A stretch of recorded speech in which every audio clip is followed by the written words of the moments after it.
Tumayo si Mia sa ibabaw ng mga puno at sinundan ang pagsalakay ng kaaway. Ang isang warband ng mga orc at demonyo ay katatapos lang pumasok sa hangganan, na nagdulot ng sugat sa Lunar Aegis na naging sanhi ng pagyanig ng puno ng buhay.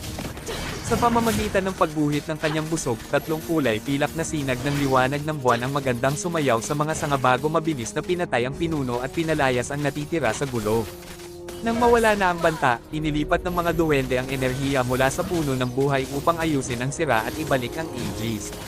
Bumalik ang kapayapaan sa kagubatan at naging maayos ang lahat.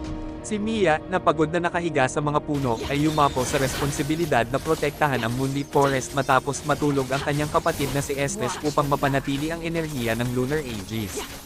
Sa simula, kakausapin ni Estes si Mia sa pamamagitan ng puno ng buhay, at sa pamamagitan ng mga pag-uusap na ito nalaman niya ang kapayapaan, kabutihan, at kadalisayan na inaasam ng kanyang kapatid.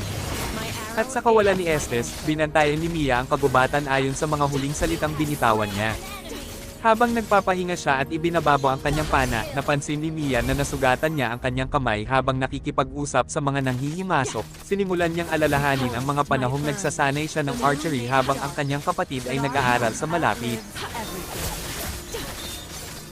Kung gusto mo ng mga ganitong content, paki-like at follow muna ang aking page.